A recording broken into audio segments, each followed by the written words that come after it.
we were talking before about the biggest upset of week one was the Patriots taking care of business in Cincinnati. And Yep. Cincinnati didn't have T. Higgins and then had half a Jamar Chase, it seemed like, because of an illness or something, and he was on a snap count. Were either of these contractually related, Albert, do you think? Well, it was certainly contractually related that Jamar Chase didn't practice for all of camp. And, my understanding is that, like, for the most part, like for the first month of it, he really did handle himself like a pro. He was helping the younger receivers, guys like Jermaine Burton and Andre Yosevis and all the other guys that they're trying to get up and running and ready to go with Tyler Boyd now gone. But, like over the last week, I think there was hope that a deal would get done and a deal didn't get done. And I think that the feeling on Chase's camp was that the CeeDee Lamb thing really should have clarified everything, right? Like, because at that point, the Justin Jefferson deal is no longer an outlier. So there's that.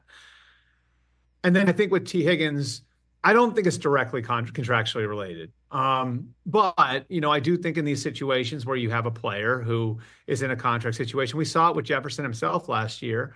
With injuries, they might be a little bit more careful, when they're in a contract year. And so I think to some degree, and again, like I don't know that T. Higgins would have played anyway. I mean, it's a hamstring. You always want to be careful with those, especially if you're a team that's contending and is expecting to be playing deep into the playoffs. But, I do think that that's something that's a factor when you carry a guy into a contract year, especially when he's on the franchise tag the way T. Higgins is. Well, I mean, and the Bengals are no stranger to starting 0-2 and still having a fabulous season as they're now 0-1 with a home loss to the Patriots heading into Arrowhead for Sunday.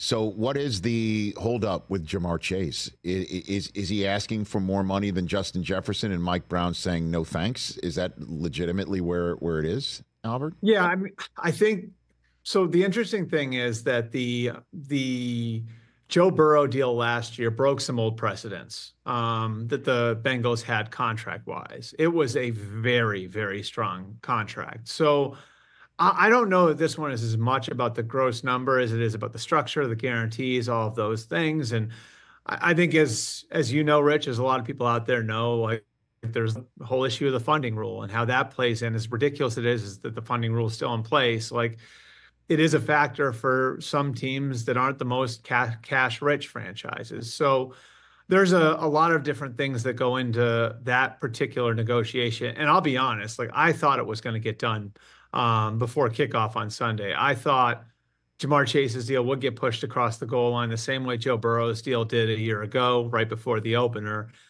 I mean, the fact that it did, the fact that the opener went the way that it did, the fact that they're playing Kansas City this week, I think should provide more motivation for a Bengals team that's all in to win a Super Bowl this year. To try and get something done, even though the season started. We'll see where it goes. Catch the Rich Eisen Show every single day on the Roku channel, 12 to 3 Eastern, for free.